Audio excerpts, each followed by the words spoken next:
Anong ganap sa mundo ng showbiz?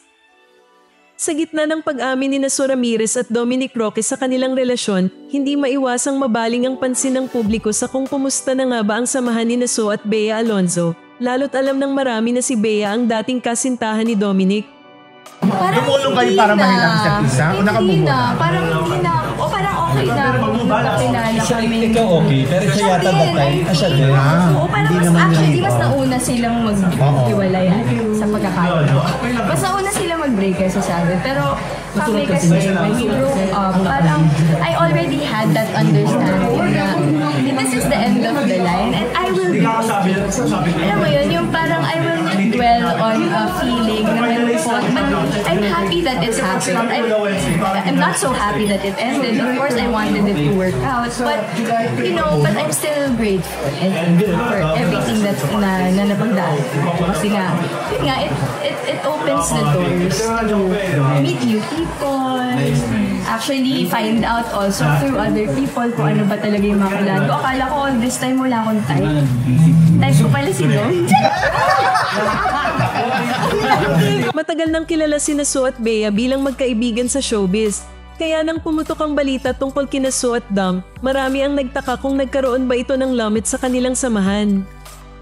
Ayon sa aktres, wala silang issue ni Bea at pinili nilang magpatuloy sa respeto at pagkakaibigan sa kabila ng mga pagbabago sa kanilang mga personal na buhay.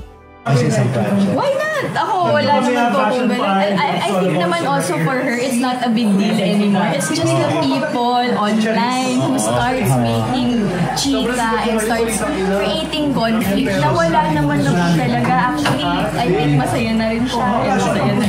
Everyone is happy. It's just the people talaga who are making issues and kinakaskas yung bato para magkaroon ng apoy. Pero sa totoo lang, wala naman na po talagang problema. And we're all happy. And we hope that you become happy for each and every one. Of course. Si Joao nga, gusto rin maka-work kayo. Oo naman. Ako, okay din ako. Actually, okay din ako to work with him. We're in good terms. Every time I see him, I make sure I give him a hug.